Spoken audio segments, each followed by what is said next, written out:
चन्द्रदेवं शिवमद्वितीयं भस्मावलितं शशिशोभ्रवर्णं पद्मासनस्थं सुगतं मुनीन्द्रं वाताय चित्तै सततं भजेऽहम्।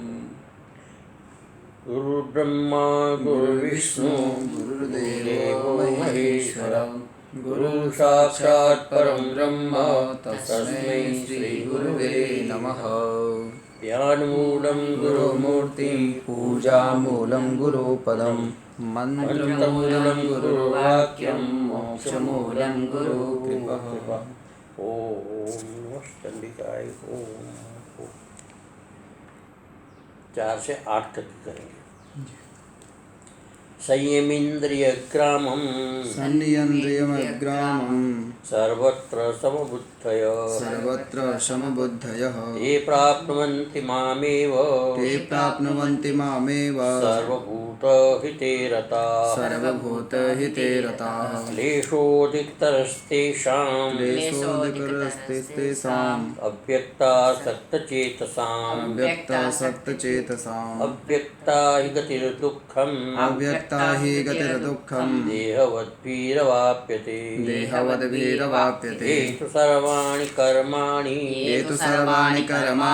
मयि सन्न्यस्य मत्पराः अनन्येनैव योगेन मां ध्यायन्त उपासते तेषामहं समुद्धर्ता मृत्युसंसारसागरात् भवामि न चिरात् पार्थ मय्यावेशितचेतसाम् मय्येव मन आदत्स्व मयि बुद्धिं निवेशय निवसिष्यसि मय्येव अत ऊर्ध्वं न संशयः। हमारा भी तीसरा श्लोक चल रहा है। तो कल में से बताया था जाति के विषय, जाति गुण कर्म और संबंध के विषय में बताया। अब इससे आगे उसके जो अलग दूसरे विशेषण है तो उसमें सर्व कारणत्व आया था। सर्वव्यापी और सर्व कारण, जो अक्षर ब्रह्म है वो सर्वव्यापी है और सर्व कारण है, सबका कारण है। अतो जात्यादि शून्यम, इसलिए जाति आदि शून्य परिच्छिन्नस्य कार्यस्यैव जात्यादि योग दर्शात। जो परिच्छिन्न कार्य होता है, खंडात्मक, परिच्छिन्न ने जो पूर्ण संपूर्ण न हो, व्यापक न हो, परिच्छिन्न हो, ऐसा जो कार्य होता है जाति आदि का योग वहीं दर्शित होता है। अर्थात जाति आदि का प्रयोग वही होता है और वही शब्द की वृत्ति बनती है। आकाश आदि नमापि, आकाश जो है उसमें जाति नहीं, आकाश अपरिच्छिन्न है, यानी अखंड है। अखंड होते हुए भी व्यापक है, व्यापक होते हुए भी उसमें कार्यत्व है। कार्यत्व मैंने ये कार्य है। उसमें उपनिषद में तस्माद आकाश संभूत, उस परमात्मा से आकाश की उत्पत्ति हुई है। तो आकाश की उत्पत्ति हुई, जो उत्पत्ति होती जिसकी वो कार्य माना जाता है। और कार्य एक दूसरा जो है आकाश में गुण है। आकाश शब्द गुणकम आकाशम, शब्द गुण वाला आकाश होता है। इस कारण से जो है आकाश भी जो है वो परमात्मा का स्वरूप प्राप्त नहीं कर सकता है। अतएव अचिंत्यम, इसलिए वो जो है अचिंत्य। कौन? तो सर्वव्यापक और सर्व कारण जो है अचिंत्य है। शब्द वित्तीय मनोवृत्ति भी न विषय, जिस प्रकार से अक्षर ब्रह्म शब्द वृत्ति का विषय नहीं है, उसी प्रकार से मनोवृत्ति का भी विषय नहीं। अर्थात शब्द से किसी प्रकार का उसका परिचय नहीं प्राप्त होता, वक्त इसका उत्पादन नहीं कर सकते। उसी पर मन से भी उसका चिंतन नहीं कर सकते, मन से भी, मन की वृत्ति से भी इसको आवृत नहीं कर सकते, अर्थात विषय नहीं बना सकते। तथा तस्यापि परिच्छिन्नत्व विषयत्वात्, उसका भी जो है मन जो है, मन की वृत्ति परिच्छिन्न विषय है, अर्थात परिच्छिन्न को विषय करने वाली वृत्ति है मन की। अपरिच्छिन्न की जो है विषय वृत्ति नहीं कर सकता है मन। यतो वाचो निवर्तन्ते अप्राप्य मनसा सह, श्रुति कहती है, श्रुति क्या कहती है? यतो वाचो निवर्त, जहाँ से वाणी वापस आ जाती है, मनसा सह है, अप्राप्य मनसा सह, मन के साथ वाणी वापस आ जाए, अर्थात शब्द का उसका विषय नहीं है और मन का भी विषय नहीं। क्यों? कि मन और वाणी दोनों उसको अविषय करते, अर्थात विषय नहीं कर पाती। इसलिए शास्त्र में बताता है कि वो मन का भी विषय नहीं, मन की वृत्ति का भी विषय नहीं है। मनसा सहित श्रुते है इसमें। अब अर्जुन प्रश्न करता है कि यदि ऐसा है तरी कथम, किस प्रकार से, तम औपनिषम पुरुषम पृच्छामि, उपनिषद में आता है कि उस औपनिषद पुरुष को मैं पूछता हूँ, अर्थात मैं जानना चाहता हूँ। अब जानने का विषय नहीं है ना, जानने का विषय मतलब किसी शब्द से, किसी मनोवृत्ति से, किसी इंद्रिय के विषय से, वो जानने का विषय नहीं, इंद्र का विषय नहीं बन सकता है। लेकिन वो कहते मैं जानना चाहता हूँ उस परम पुरुष जो औपनिषद पुरुष है, उसको मैं पूछता हूँ, मैं उसको जानना चाहता हूँ। दृष्टया त्यग्रया बुद्धिया, कहते वो वैसे ही दिखाई देता, अग्रया बुद्धिया दृष्टिया, अग्र बुद्धि अत्यंत तीक्ष्ण बुद्धि से वो दिखाई देता है। तो बुद्धि क्या, बुद्धि मैंने इंद्रिय हो गए ना, तो इंद्रिय का विषय बन गया, तो कहते इंद्रिय का विषय दिखाई देता है।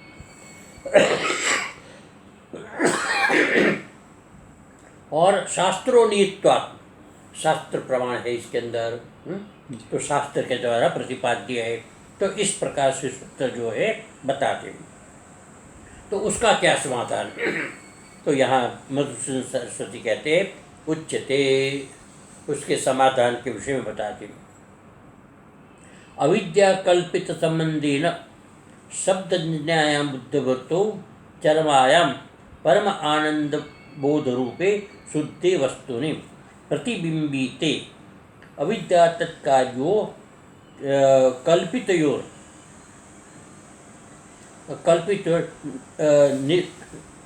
निर्वृत्ति उपपत्ति उपचारेण विषयत्वा अभिधानात्। अब ये जो है अविद्या और उसका कार्य, अविद्या कल्पित बंधनेन, ये सारा का सारा जो है वेदांत मानता है कि सब कुछ अविद्या से कल्पित है। कल्पित का मतलब जो यथार्थ नहीं है नहीं, लेकिन दिखाई देता है, ऐसा संस्कारों के कारण दिखाई देता है नहीं।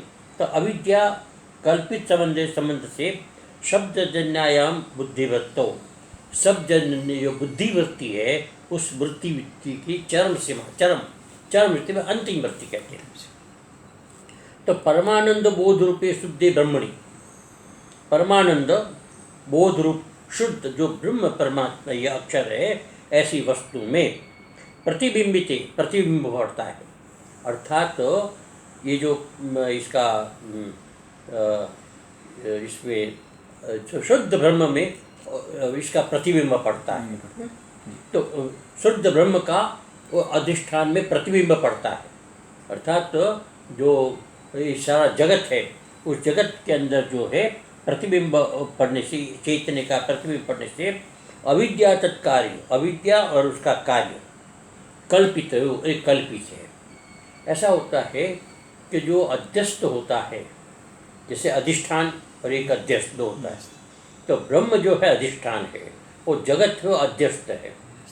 उसी जिस प्रकार से उदाहरण के रूप में सुक्ति जो है अधिष्ठान है और उसके अंदर चांदी जो दिखाई देती है वो अध्यस्त है। तो चांदी किससे दिखाई देती है? अज्ञान से। तो एक अज्ञान और अज्ञान का कार्य चांदी जो दिखाई देती है, ये दोनों चीज़ जो है तो कारण और कार्य दोनों अध्यस्त, किसमें? अधिष्ठान में। अधिष्ठान में प्रतिलक्षित होता है। तो उनकी जो कल्पित होती है वो कल्पित की निवृत्ति होती है, कल्पित का स्थायित्व नहीं होता। एक जब तक कल्पना है तब तक है, कल्पना समाप्त हो गई, खत्म हो गया। जैसे सुक्ति में चांदी प्रतीत होती है, लेकिन जैसे वहाँ पहुँचे तो सुक्ति की सुक्ति दिखाई दी, चांदी वहाँ पर निवृत्त हो गई। तो अज्ञान भी निवृत्त हो गया और चांदी भी निवृत्त हो गई। उसी प्रकार से अंधकार में हमने सांप को देखा। किसमें देखा हमने सांप को? किसमें देखा? रस्सी में। रस्सी पड़ी, टेढ़ी पड़ी, तो अंधकार था, पता नहीं चला, दिमाग में संस्कार था सांप का, तो लगा कि सांप है। अब सांप है करके हम डरे, भागे, चले गए। फिर थोड़ी देर के बाद बत्ती टॉर्च वगैरह लेकर वहाँ पहुँचे तो टॉर्च लगाई, तुझे पता चला कि रस्सी पड़ी है, सांप नहीं है। तो सांप भी चला गया और रज्जु का अज्ञान था, रस्सी का अज्ञान था, वो अज्ञान भी चला गया। तो अज्ञान और उसका कार्य दोनों निवृत्त हो गए।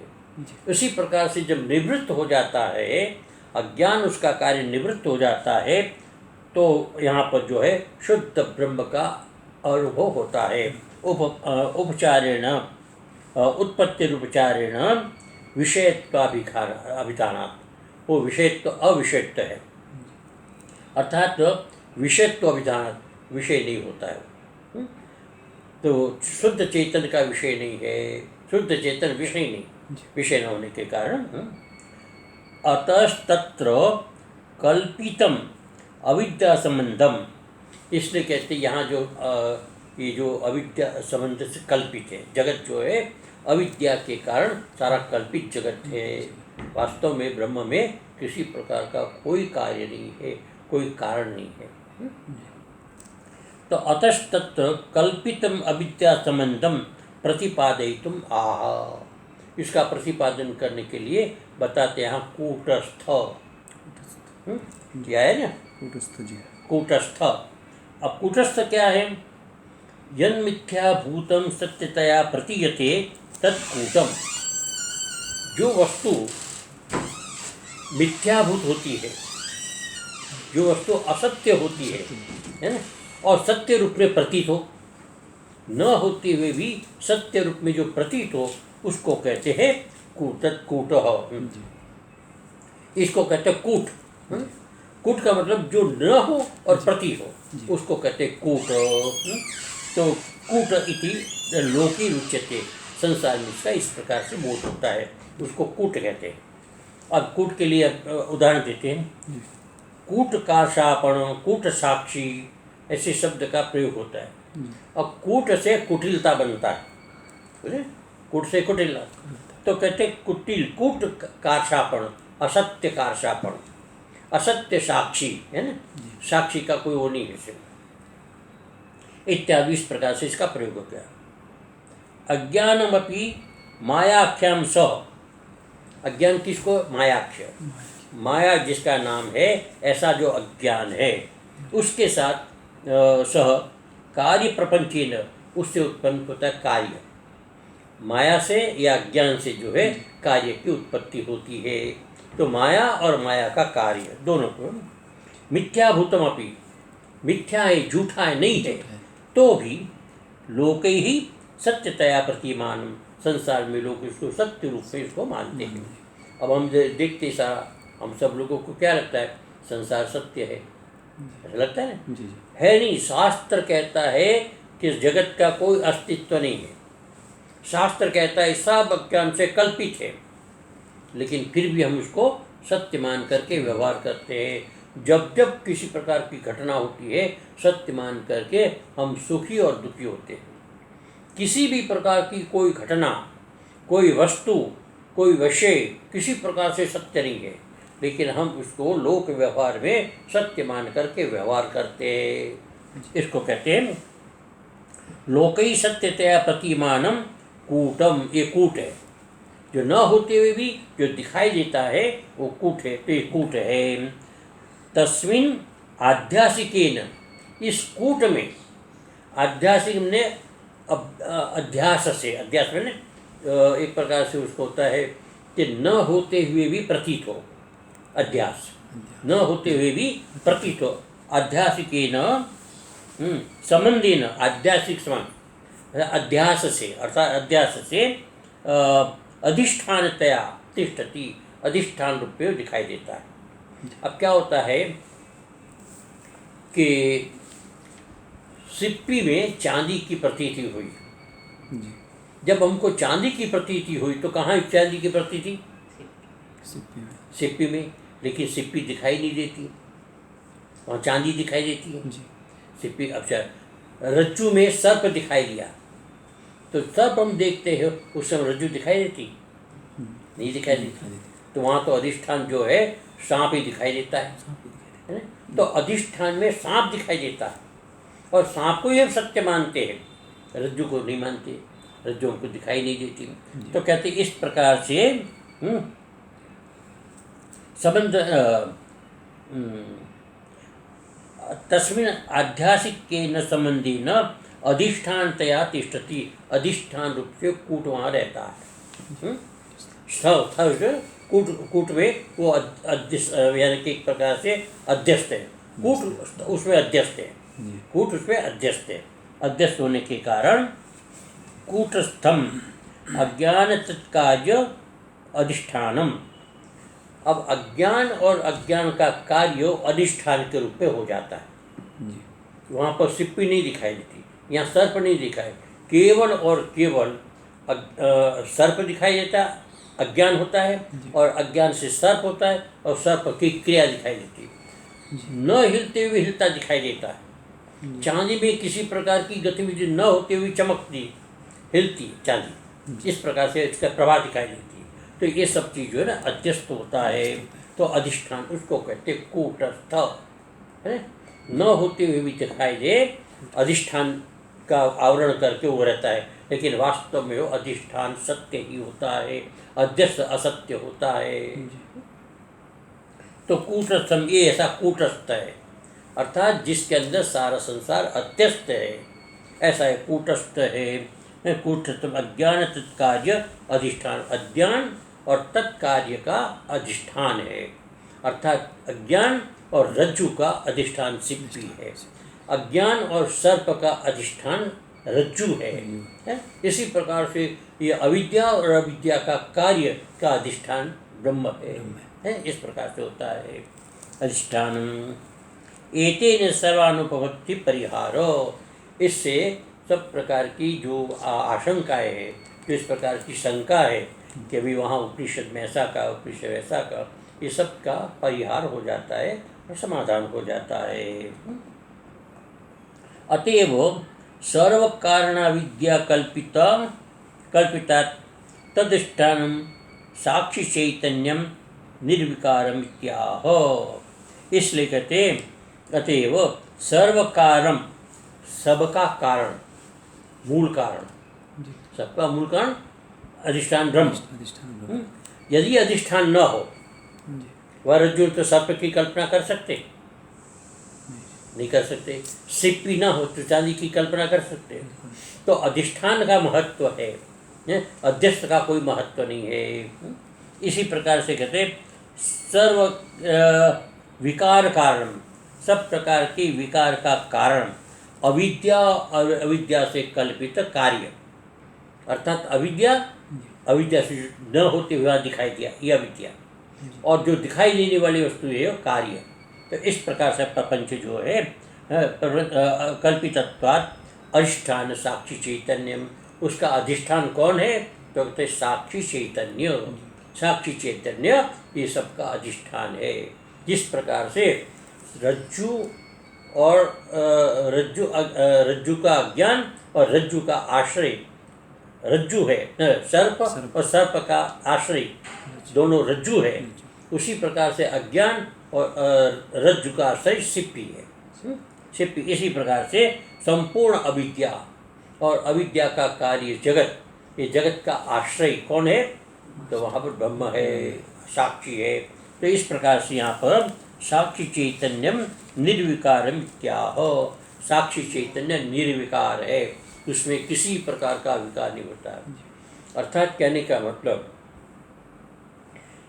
कि अज्ञान के कारण जो वहाँ पर कार्य होता है, और कार्य के अंदर अनेक प्रकार के वैसे गुण होते, जैसे चलन रूप गुण है, रंग कलर रूप गुण है, चमकना है या हिलना डुलना है, ये सारे गुण है, वो सारे के सारे जो है वो अधिष्ठान में है, अधिष्ठान के बिना नहीं हो सकता। तो इस प्रकार से उस मूल में, चांदी या रज्जु में किसी प्रकार का विकार नहीं। विकार है अज्ञान के कारण वस्तु में, प्रतीत होने वाली जो वस्तु जो नहीं है वो दिखाई देती, उसमें विकार है। उसमें रज्जु में विकार नहीं है, न सिप्पी में विकार है। उसी प्रकार से सारे संसार में जो विकार दिखाई देता है वो अज्ञान के कारण विकार दिखाई देता है, वास्तव में विकार नहीं है। लेकिन ब्रह्म के अंदर तो विकार है ही नहीं, आत्मा के अंदर विकार नहीं है। इसी प्रकार से इसको कहते अचलम। कैसा है आत्मा? कैसा है? अचल।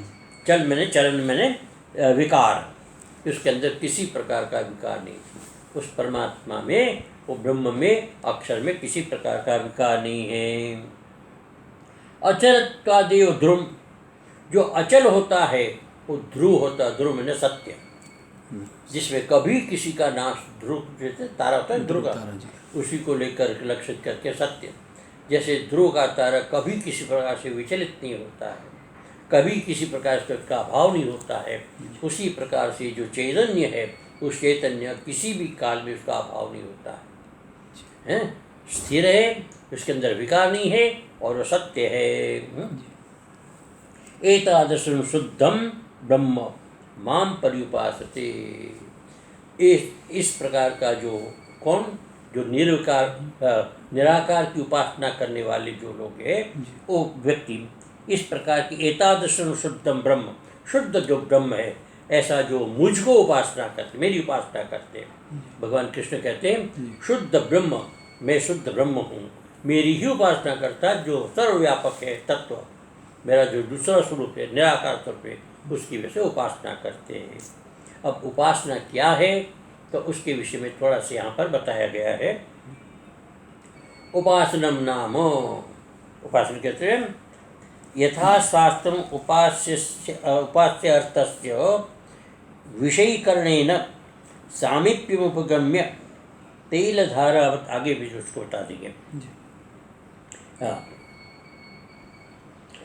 उपासक श्रवणेन, हम क्या करते, पहले साधक क्या करता है, पहले श्रवण करता है। किसका श्रवण करता है? परमात्मा का। परमात्मा मैंने जो वेदांत वाक्यों के द्वारा जो महावाक्य उसका श्रवण करता है, जैसे तत्त्वमसि है, अहम ब्रह्मास्मि है, प्रज्ञानम ब्रह्म है, अयम आत्मा ब्रह्म, इस प्रकार का वाक्य। तो वेदांत के वाक्य, या समझो कि ब्रह्म सूत्र का श्रवण करते या गीता का श्रवण करते, सब मिल करके आत्मा के विषय में श्रवण करते हैं। तो श्रवण करते तो इसमें क्या होता है, प्रमाणगत असंभावना अपोह्य। प्रमाण श्रवण का क्या होता है, हम शास्त्र का श्रवण करते और गुरुमुख से गुरु का अनुभव का श्रवण करते, शास्त्र का और गुरुमुख से गुरु का जो अनुभव उसका हम श्रवण करते हैं। उस श्रवण से क्या होता है कि असंभावना अपोह्य, असंभावना असंभव जो है, अर्थात मैं नहीं हूँ, इस बात का विषय निवृत्ति हो जाती, मैं हूँ। अस्तित्व है, अस्ति भाति प्रिय, ये होता है। तो यहाँ पर अस्तित्व का भान होने लगता है कि मैं हूँ, मेरा अभाव नहीं है, इस प्रकार से। अच्छा, और उसके श्रवण के बाद मनन, मनन के द्वारा क्या होता है कि मनन ने प्रमेयगत, प्रमेय मैंने विषयगत, प्रमेय ने विषय, जिस विषय का हम चिंतन करते हैं, जिस आत्मा का हम चिंतन करते, जिस अक्षर ब्रह्म का हम चिंतन करते, उसके अंतर्गत अनंतर विपरीत भावना, इससे भिन्न कुछ है, इस भावना की निवृत्ति होता है। है ना कि ब्रह्म के अतिरिक्त तो कुछ है, इस भाव का निवृत्त हो जाता है। असंभावना में ये नहीं है, इस प्रकार की भावना निवृत्त हो जाती है। विपरीत भावना निवृत्त ध्यायन्ति, फिर उसका ध्यान करते हैं। ध्यान का अर्थ निधिध्यासन, निधिध्यासन कहते हैं विजातीय प्रत्यय संस्कारेण। हम जब किसी वस्तु को देखते हैं, आँख से देखते हैं, तो हमने पहले ये मोबाइल को देखा, फूल को देखा, पुस्तक को देखा, तो अलग अलग वस्तु, एक जाति की नहीं, अलग अलग वस्तु का हम विषय वो करते। आंखें बंद किया, पहले हमने किसी और का चिंतन किया, फिर और क्या किया, फिर और क्या किया, फिर और क्या, अलग अलग प्रकार के विषय का चिंतन होता है। तो एक चिंतन नहीं होता, वो होता है विजातीय चिंतन। लेकिन जब परिनिष्ठित वस्तु हो जाती है, जब हमने वेदांत वाक्य से ब्रह्म के विषय में, अक्षर के विषय में सुनने के बाद, मनन करने के बाद निश्चित किया कि इसमें किसी प्रकार की विपरीत भावना नहीं है, केवल और केवल ब्रह्म के अतिरिक्त संसार में कुछ भी नहीं है, जब इस प्रकार से हमने किया तो उसका एक विषय हो गया, विजातीयता की निवृत्ति हो गई। इससे भिन्न कोई दूसरी चीज़ ईश्वर के अक्षर के अतिरिक्त कोई दूसरी चीज़ है ही नहीं। इस प्रकार से विजातीय प्रत्यय तिरस्कार, विजातीय प्रत्यय बने अनुभव का तिरस्कार बने त्यागने से तेल धारावत, तेल धारावती, तेल होता है ना, तेल को हम ऐसे एक बर्तन से दूसरे में डालते हैं, तो तेल की धारा जब हम करते हैं तो धारा हमको एक लगती है, एक रस्सी लगती है, जैसे हम करते हैं ना, वैसे एक रस्सी से चल रही है। अब ये पता नहीं चलता कि तेल नीचे आता है, ऊपर जाता है, क्या होता है, लेकिन एक रस्सी दिखाई देती, एक धारा दिखाई दी, वो चलती रहती है अंदर। तो तेल ऊपर से निकलता है, नीचे जाता है, बीच में हमको नहीं दिखाई देता कि जाता है, आता है, क्या करता है। इसी प्रकार तेल धारा, तो तेल धारा का अर्थ होता है कि जब हम ध्यान करते हैं तो हमारी वृत्ति जो है विषयाकार बन करके, ध्येयाकार बन करके, एक आकार बन करके निरंतर प्रवाहित होती है, एक आकार की। यदि दूसरी विजातीय वस्तु का आ जाए बीच में तो फिर खंडित हो जाएगी। इस वृत्ति को छोड़कर दूसरी वृत्ति बन गई, उसको छोड़कर तीसरी वृत्ति बन गई, तो अलग अलग वृत्तियाँ बनेगी। लेकिन तेल धारा का अर्थ होता है कि एक ही वृत्ति बनी रहे, ब्रह्माकाराकार वृत्ति बनी रहे, इसके अतिरिक्त दूसरी कोई वृत्ति न बने। तो इस प्रकार से समझो, निरंतर उस तेल धारावत अविच्छिन्न, टूटने न पाए, खंडित न होने पाए, इस प्रकार से समान प्रत्यय प्रवाहेन, समान प्रत्यय प्रवाह, समान में एक रूप प्रत्यय मैंने ज्ञान, उस ज्ञान के प्रवाह से निरंतर उसको ध्यान चलता रहे। इसको कहते निध्यासन संज्ञक, निधिध्यासन संज्ञक, इसको कहते निधिध्यासन। आँखें बंद करके कसो उसका चिंतन करते कि एक धारा प्रवाह जो है तेल धारा के समान निरंतर ध्यान करता है। इसके ध्यान ही न विषय कुर्वन्ति, ये विषय कुर्वन्ति कौन? साधका, जो निराकार वस्तु की उपासना करने वाले हैं, वो इस प्रकार से विषयाकारित विषय करके, आत्माकारित वृत्ति बना करके वो निरंतर ध्यान करते रहते हैं। इसको कहते हैं उपासना, उपासते, इस प्रकार की उपासना करते हैं। और उपासना का बताते हैं उपास्य वस्तु, एक उपास्य वस्तु, उपास्य वस्तु हमारे अक्षर ब्रह्म, हमारी उपास्य वस्तु। तो उसको शास्त्रोक्त विधि से, शास्त्र विधि क्या होती है कि शास्त्र से हमने श्रवण किया, फिर उसका अनुभव किया, तर्क से उसको स्थिर किया, शास्त्र से अनुभव श्रवण किया, तर्क से उसको परिपुष्ट किया तर्क से, और फिर उसको अनुभव से उसको परिपक्व किया। इस प्रकार से विषय बना करके उसके समीप जाना, विषय बनकर समीप बने, उसके पास बैठना आसन में, उपासना, ऊपरने निकटे आसन में स्थित होना। तो उस परमात्मा के अक्षर ब्रह्म के समीप जा करके, अर्थात उसे तादात्म्य होकर के, उसके साथ मिल करके, उसके साथ बैठ करके निरंतर उसका ध्यान करना, तेल धारावत उसका निरंतर ध्यान करना, समान प्रत्यय वृत्तियों का, जिसमें दूसरी कोई वृत्ति ना आए, केवल केवल ब्रह्माकाराकारित वृत्ति ही बने। इस प्रकार से वृत्तियों का प्रवाह जो दीर्घ काल तक, लंबे समय तक ही चलता है ना। मान लो कभी बीच में से उठ गए तो फिर बैठे, तो फिर इसी विषय को लेकर आगे उसको चलता जाए, इस प्रकार से करें। इसको कहते हैं उपासना। इस प्रकार की उपासना करने वाला व्यक्ति जो है वो निर्गुण उपासना करता है, ये निरूपण।